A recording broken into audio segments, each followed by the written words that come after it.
तो बिहार में लालू नीतीश का झगड़ा खत्म हो गया है।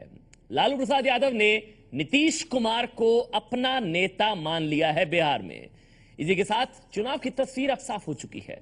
बिहार में लालू नीतीश और कांग्रेस का गठबंधन बीजेपी को चुनौती देगा और अगर इस गठबंधन को बहुमत मिला तो नीतीश कुमार एक बार फिर से मुख्यमंत्री होंगे।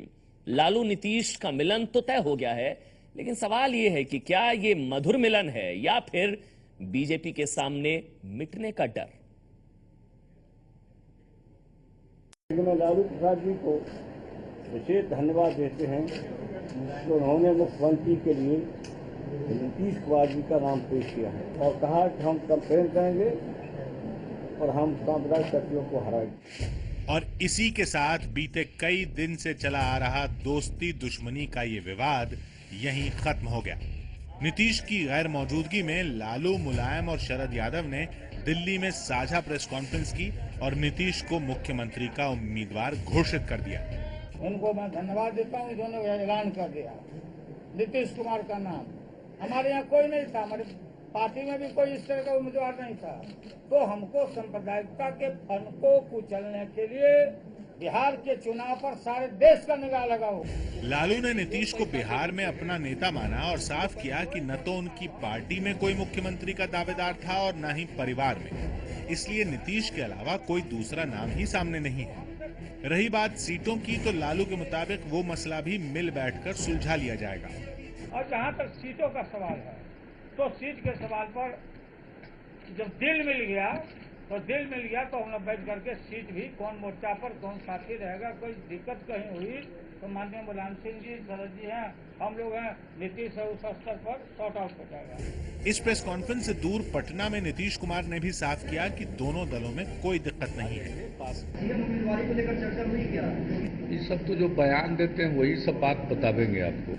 नहीं, ये कोई प्रश्न मेरे लिए नहीं है। ये प्रश्न ये मेरे लिए तो पोस्टर लगाने वाले को न पकड़िएगा कि हम ही को धर रहे हैं आज। एबीपी न्यूज ने पिछले महीने ओपिनियन पोल में बताया था कि अगर लालू, नीतीश और कांग्रेस साथ मिलकर लड़ते हैं तो फिर गठबंधन को बहुमत मिल सकता है।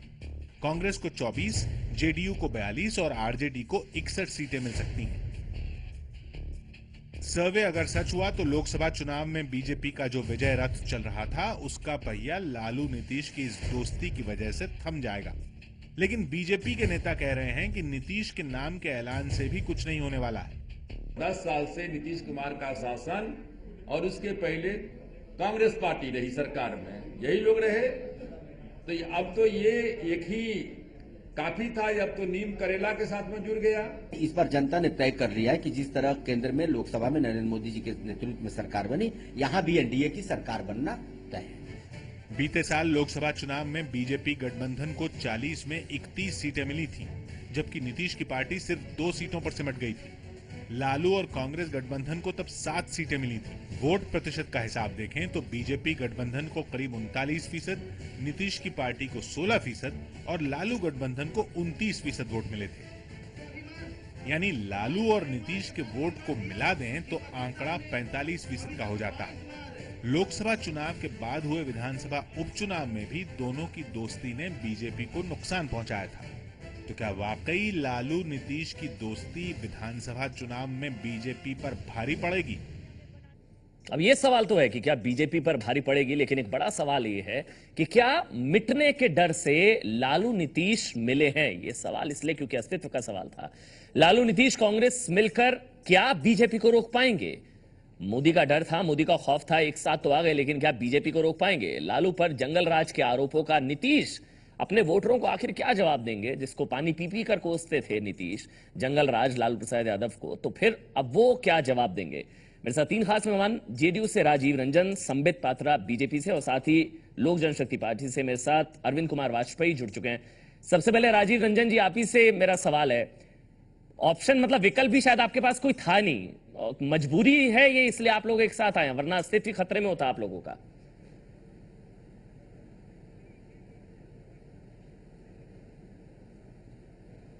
अब देखिए, ये अकस्मात कोई आज के ऐलान के कारण हम लोग साथ आ गए, ऐसी स्थिति नहीं है। ये एक गतिरोध जो लोगों के द्वारा प्रचारित था। भारतीय जनता पार्टी और एनडीए के दूसरे कॉन्स्टिट्यूएंट्स जो लगातार ये भ्रम पैदा करने की कोशिश कर रहे थे कि अलायंस की गाड़ी ठीक नहीं चल रही है और विलय नहीं होगा, ये आज के ऐलान ने काफी हद तक जो इस तरह के कंफ्यूजन कैंपेन चलाने वाले लोग थे उनको करारा जवाब दिया है। मैं एक बात जरूर कहना चाहूंगा, लालू प्रसाद जी और नीतीश कुमार जी ने मिलकर के जिन हम ये कहेंगे कि एनडीए से अलग होने के बाद जब भी हमारी सरकार के अस्थायित्व का प्रश्न हुआ है, राज्यसभा के चुनाव में जिस तरह से एक अनैतिक गठजोड़ पार्टी के भीतर घातियों के साथ भारतीय जनता पार्टी ने स्थापित किया, वहां भी लालू प्रसाद जी ने मजबूती के साथ नहीं राजीव जी, मेरे सवाल का जवाब नहीं दिया आपने। नाकाम किया था। राजीव जी, मेरा और सवाल फिर आपसे चौथी ये बार है, जब मुख्यमंत्री बने नीतीश कुमार जी, तो फिर उन्होंने समर्थन दिया। मेरा सवाल ये है कि मिटने का डर था ना आप लोगों को, अस्तित्व का खतरा था, मोदी का खौफ था, इसीलिए मिले, वरना तो अस्तित्व खतरे में होता आप लोगों का। ये मेरा सवाल है, मानते हैं ऐसा है क्या?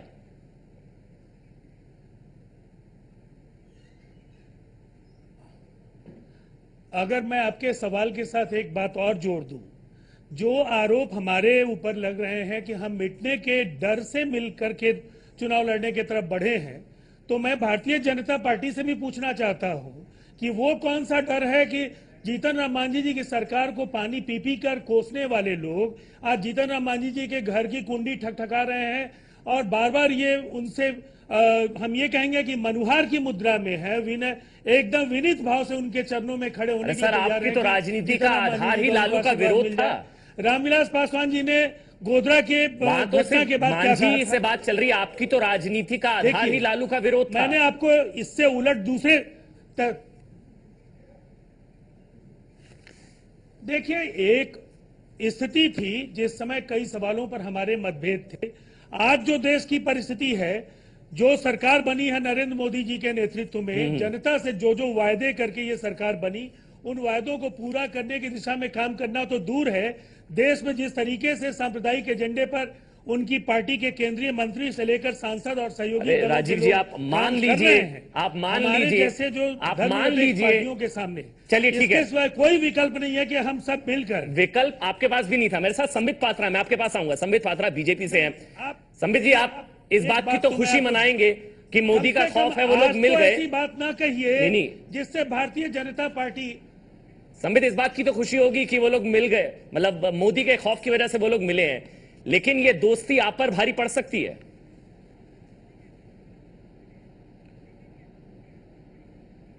नहीं, देखिए, ये जो लोग आम और लीची नहीं बांट सकते हैं आपस में, ये सीट बांटेंगे।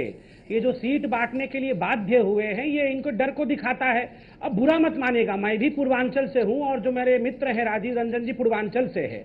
मैं जो कह रहा हूं, पूर्वांचल में कहावत है कि जब बाढ़ आता है तो सांप और बिच्छू एक ही पत्थर पर चढ़ के बैठ जाता है। वहां सांप ना बिच्छू को कुछ करता है, ना बिच्छू सांप को काटता है, सब एक पत्थर पे बैठ जाते हैं और बाढ़ को देखते रहते हैं। आज बिहार में ठीक ऐसी ही परिस्थिति आई है। जो अभी कह रहे थे ना कि नीम और करेला मिल गए हैं, वैसा ही परिस्थिति हुआ है। जो लोग आपस में ही नहीं, मैं तो शब्दों में कह रहा हूं, मैं ना किसी को बाढ़ कह रहा हूं, ना किसी को सांप और बिच्छू कह रहा हूं। ये कहावत है पूर्वांचल में, मैं उस कहावत को कह रहा हूं। बात सही है कि आप जब भी मेन एजेंडा इनका क्या है, आप अपनी पार्टी की वकालत करते हैं तो कभी सुनामी कभी बाढ़, भारतीय जनता पार्टी का नाम क्या सुनामी या बाढ़ है? बोलते हैं राजीव जी, अगर सुनामी या बाढ़ है तो निश्चित तौर पर सुनामी या बाढ़ का मुकाबला करने के लिए राजीव जी सबको एकजुट होना है। कभी आपको बीच में टोकता हूँ राजीव जी, एक मैं कभी आपको बीच में टोकता हूँ। नहीं, मैंने आपको याद दिलाया सुनामी और बाढ़ को लेकर के आपकी जो परेशानियां हैं। आप देखिए, नहीं, हमें सब कुछ याद है, हमें सब कुछ याद है। जारी रहिए, सुन लीजिए जो आपको याद नहीं है।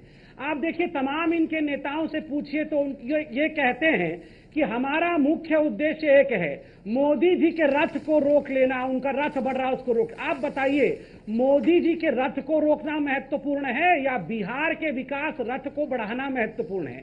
हमारा उद्देश्य एक ही है, बिहार रथ को आगे बढ़ाना। इनका उद्देश्य एक ही है, विकास के रथ को रोकना। अब हिंदुस्तान की जनता और बिहार की जनता देख रही है, वो किसको चुनाव में जिताएगी, वो जनता बुद्धिमान जनता सब जानती है। जिन लोगों को आपस में विश्वास नहीं है, ये बिहार की जनता का विश्वास जीतने का सोच रही है। हमारे साथ अशोक सिंह आरजेडी से भी जुड़ चुके हैं। अशोक जी, खतरा तो नीतीश की पार्टी को भी था, जेडीयू को भी था, आपको भी था कि दोनों नहीं मिले, लेकिन कुर्बानी आप ही ने क्यों दी सिर्फ? मुख्यमंत्री पद की कुर्बानी सिर्फ आरजेडी ने क्यों दे दी?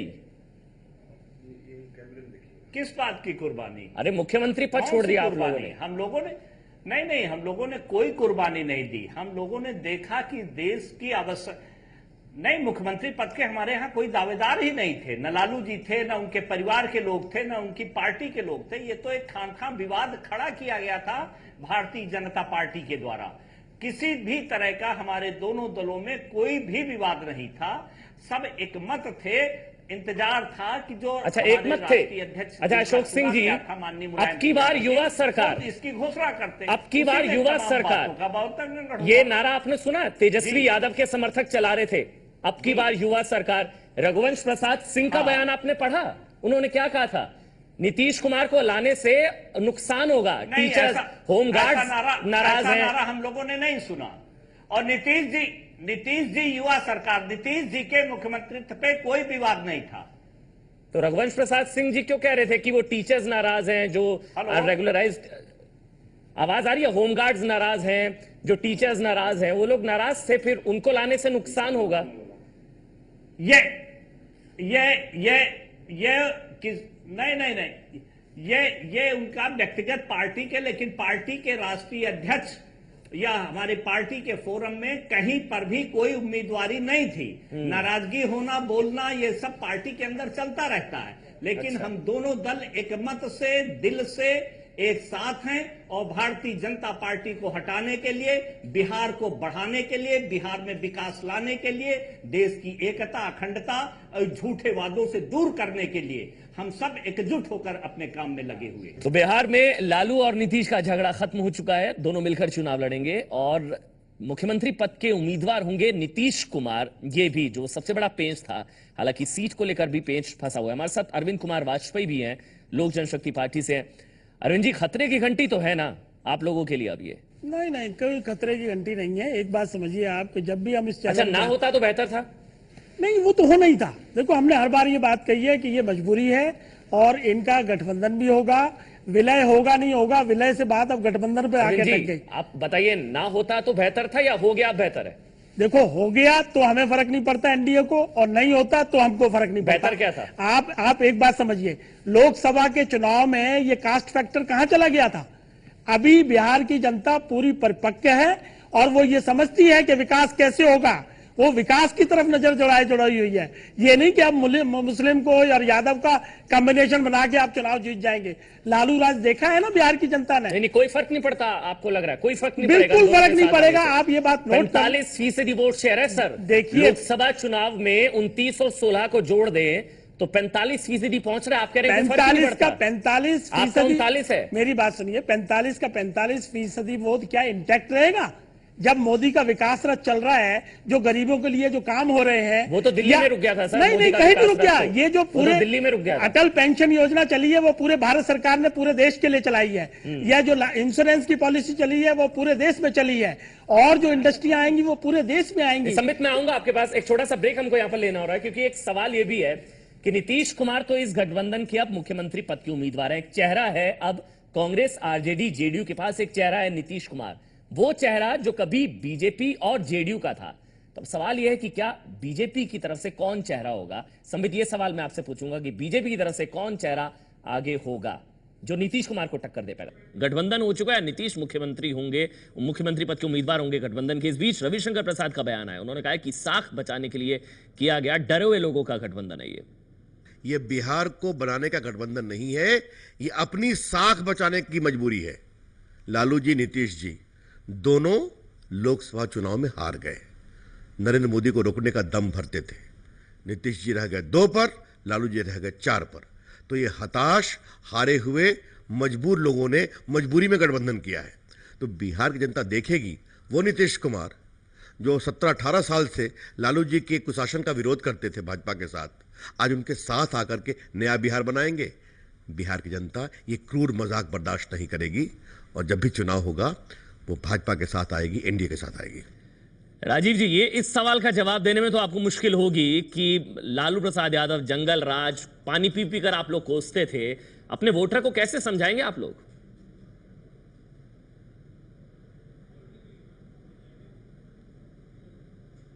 देखिए, आपको मुझे ऐसा लगता है कि भारतीय जनता पार्टी के नेताओं ने जो कहा वो अपनी जगह है, लेकिन आप तो कम से कम एक बात को याद कर लीजिए, लोकसभा चुनाव का हवाला बार बार भारतीय जनता पार्टी के नेता दे रहे हैं। उसके बाद उपचुनाव हुए हैं और उपचुनाव में ये अपनी जीती हुई सीटें नहीं बचा पाए। हमारा ये मानना है कि एक असामान्य स्थिति देश की थी लोकसभा चुनाव के समय। उस समय भी हमारे अलग अलग दोनों दलों के वोट प्रतिशत को जोड़ करके आपने खुद बताया कि हमारी हैसियत क्या हो सकती है बिहार की राजनीति में, और इसमें कांग्रेस, एनसीपी और वामपंथी पार्टियां अगर भविष्य में जुड़ती हैं, आप घुमा रहे हैं राजीव जी। मेरा सवाल, जनता पार्टी कहीं मेरा सवाल ये है कि 17 साल जहां तक 17 साल आप लोगों ने विरोध किया। हाँ, बताएं। आपके सवाल का मैं वही बता रहा हूं, इस 17 साल को आपने याद रखा, उसके पहले के 20 साल भी याद कीजिए। 1974 के बिहार आंदोलन से नीतीश कुमार जी और लालू प्रसाद जी बिहार की राजनीति में आए और 1994 तक दोनों साथ चले। बिहार की स्थितियों को लेकर के कहीं अगर कोई असहमति थी तो ये भारतीय जनता पार्टी के लिए ये जैकपॉट नीतीश कुमार जी के नाम से मिला, जिसके कारण लगातार शहरों की सिमटी पार्टी, शहरों में रहने वाली पार्टी को बिहार में पैर फैलाने का मौका मिल पाया। आज नीतीश कुमार जी की कमी एनडीए के नेताओं को खल रही है और कहीं ना कहीं उन्हें लगता है कि हमारा तो ऐलान हो गया, हम तो एक फैसले पर आगे बढ़ रहे हैं, लेकिन उनका नेता कौन होगा? आज वाजपेयी जी बैठे हुए हैं, इनकी पार्टी के एक नेता ने कल कहा कि 65 सीटें दीजिए हमें और रामविलास पासवान के नेतृत्व में एनडीए चुनाव लड़े। अच्छा, ले लेते हैं। तो इनके गठबंधन में भयानक मारकाट मची हुई है। राजीव, एनडीए में नेताओं की ठीक है और मैं कह सकता हूं, ठीक है राजीव जी, आप अपनी बात रख दी। राजीव, ठीक है। संबित, नीतीश कुमार को टक्कर देने के लिए बोल सकता ना, इस तरह से तो कैसे डिबेट? चलिए बताइए, आपका नेता कौन होगा बिहार में?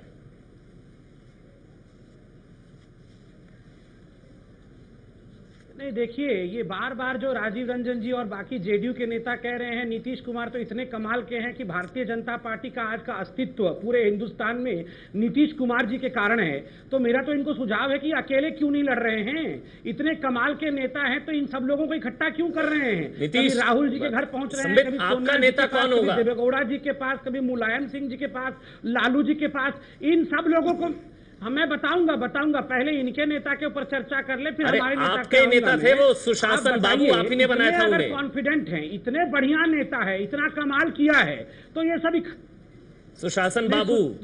देखिए, जो हमारे पास आएगा वो सुशासन बाबू अपने आप बन जाएगा, मगर हमारे से दूर होने के बाद वो जंगल राज कहलाएगा। आप देखिए, जब तक आपके पास थे वो सुशासन बाबू थे। बिहार का ट्रैक रिकॉर्ड देखिए, हमसे दूर जाते ही किसके पास गए हैं? जंगल बाबू के पास गए हैं। सुशासन बाबू अब जंगल बाबू बन गए हैं, ये हमारे से दूर जाके हुआ है। अरे सुशील मोदी उनकी तारीफ करते थे सर, आपका जो तथाकथित शायद चेहरा हो सकते हैं वहां पर, वो उनकी तारीफ करते थे। सुशासन बाबू आपके गठबंधन का चेहरा था नीतीश कुमार, कैसे उनको आप निशाना उन पर साधेंगे आप? नहीं, अरे हो सकता है किसी ने तारीफ कर दी हो जब गठबंधन में थे, मगर किस प्रकार से इन्होंने हमेशा आजीवन 17 वर्षों तक भारतीय जनता पार्टी की तारीफ की। क्या 2002 के बाद भी जाके इन्होंने मोदी जी की तारीफ नहीं की? बकाया रेल मंत्री इन्होंने मोदी जी के कसीदे भी पढ़े थे, मगर केवल अपने महत्वाकांक्षा की पूर्ति के कारण ये सब अहंकार का खेल रचा जा रहा है। ठीक है हिंदुस्तान की जनता। अब इस सवाल का सीधा जवाब दीजिएगा। हाँ, मैं पूछ रहा हूँ, नेतृत्व में बिहार का चुनाव लड़ेंगे?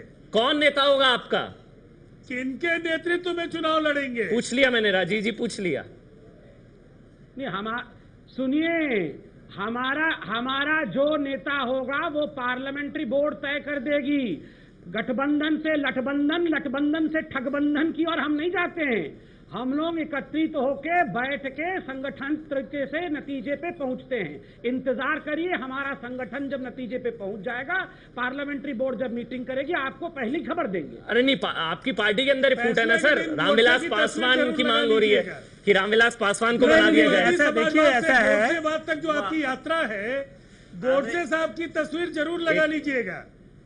देखिए, एनडीए के अंदर नेताओं की कमी नहीं है। संबित जी ने अपनी पार्टी की बात कही। 17 सालों तक हमारे साथ क्यों थे? उस समय आपको गोडसे जी याद नहीं आ रहे थे?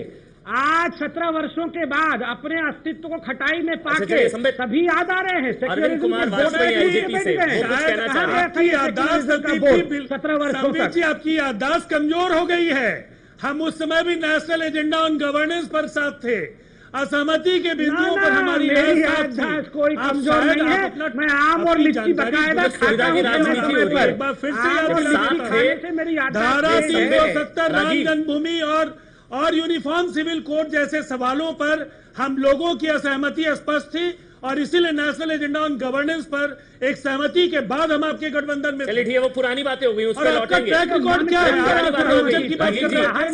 आपने नवीन पटनायक जी के साथ क्या किया, मायावती जी के साथ क्या किया, आपने नीतीश कुमार जी के साथ क्या किया, अशोक आपने सुन लीजिए, मैं आपको पूरी फहरिस्त बता देता हूँ। ठीक है। आप बिहार परिवार से लेकर तमाम नेताओं को देखिए, बिहार में रहिए, बिहार। राजीव जी एक सवाल का जवाब दीजिए। वहां तो एजेंडा था, जा रहे हैं कहा महाराष्ट्र तक चले जा रहे हैं। मैं पूछ रहा हूँ, वहां तो एजेंडा था, नहीं वहां तो एजेंडा था, यहाँ कौन सा एजेंडा है जो आप लोग एक साथ आ गए? कोई एजेंडा है, कोई कॉमन मिनिमम प्रोग्राम है? नहीं, महाराष्ट्र में आपसे सुनिए ना, वीजा दीजिएगा क्या वहां जाने के लिए? अरे राजीव जी, शिवसेना की राह आप रहे हैं, आपसे वीजा लेकर जाना होगा क्या महाराष्ट्र की धरती पर हमें? राजीव जी मेरे सवाल का जवाब दीजिए ना, वहां तो एजेंडा था, यहाँ कौन सा एजेंडा? जिसे तो बोलिए कि बगैर मतलब के कोई बात ना कहे। राजनीति के बारे में इनसे पूछ करके मैं दिल्ली जाऊंगा। चलिए ठीक है। अशोक सिंह आरजेडी से है मेरे साथ। राजनीति भी बस अपनी जगह पर ही रखिए। ठीक है राजीव जी, एक मिनट, उसी को भवा हो जाएंगे। और भी लोग हैं डिबेट में। राजीव जी संबित, एक मिनट। अशोक सिंह एमपी की पार्टी थी आपकी। अरे आपके सहयोगी हैं अशोक सिंह, जवाब देना जानती है। करिए, आप पहले चारा खाने वालों के साथ जाके चारा खाने वालों के बड़ा पुरानी बातें हो रही है। अच्छा, आपके नए नए साथी हैं, उनको बोलने दीजिए। संबित एक मिनट, अशोक सिंह आरजेडी से है। अशोक सिंह जी मेरा सवाल आपसे है, जिस राज्य में चुनाव लड़ने जाएंगे ना, वहाँ की जनता नवीन पटनायक के साथ आपके द्वारा किए गए। अच्छा राजीव जी, के बारे में भी आप अपने नए नए सहयोगी को बोलने दीजिए। एक मिनट, बड़ी बातें कर रहे हैं राजीव जी, बस कीजिए। और भी लोग हैं सर, कर रहे थे और आपकी पार्टी ने कार्रवाई नहीं की। और भी लोग हैं सर, बोलने दीजिए उनको भी। अशोक सिंह आरजेडी से। अशोक जी मेरा सीधा सवाल आपसे है, हमारा जो पोल था। हाँ अशोक सिंह, मेरी आवाज आप तक पहुंच रही है? हमने जो ओपिनियन पोल किया था, उसमें अगर आप तीनों मिलकर लड़ते हैं तो आरजेडी को 61 सीटें मिलेंगी। मेरा सवाल यह है कि अगर आरजेडी को ज्यादा सीटें मिलती है जेडीयू से, तो भी क्या सीएम नीतीश कुमार होंगे?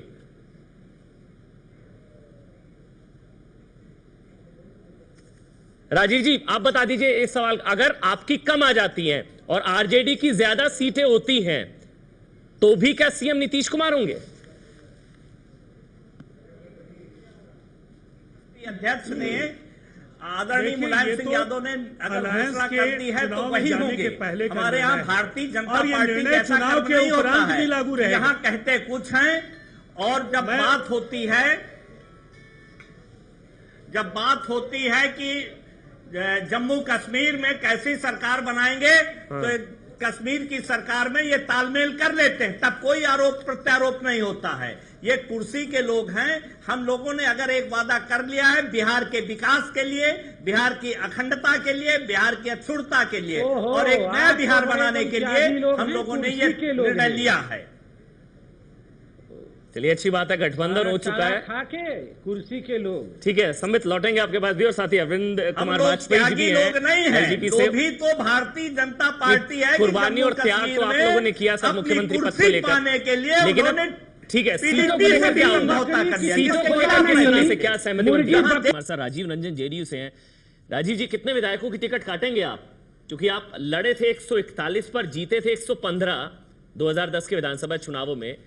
अब उतनी सीटें तो मिलेंगी नहीं और आरजेडी अब ज्यादा सीटें मांग रहा है, तो फिर कितने विधायकों की टिकट काटेंगे आप?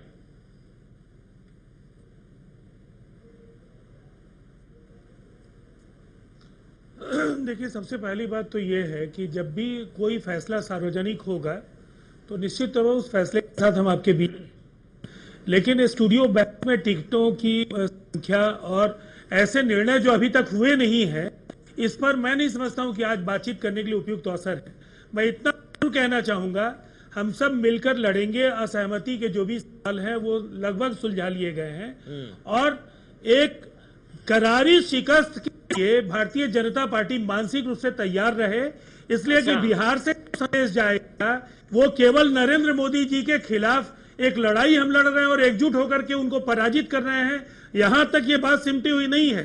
ये धर्मनिरपेक्षता की लड़ाई है, केंद्र राज्य संबंधों को नए तरीके से विचार करने की लड़ाई है, ये राज्यों को बेहतर अधिकार देने की लड़ाई है, केंद्र प्रायोजित योजनाओं में जो बेईमानी होती है राज्यों के साथ उसकी लड़ाई है। और निश्चित चलिए ठीक है, जल्दी से संबित आपका 21वीं सदी की जो चुनौतियां हैं इस राज्य के साथ, संबित टाइम इतना ही है, जल्दी से आपका रिएक्शन जो एक आखिरी, विकसित राज्य के बराबर आना क्योंकि है, कास्ट वो फैक्टर लड़ाई बिगड़ गया बिहार से होगी और इसके लिए बीजेपी संबित तैयार होना चाहिए। संबित कास्ट फैक्टर बिगड़ गया, एमवाई फैक्टर।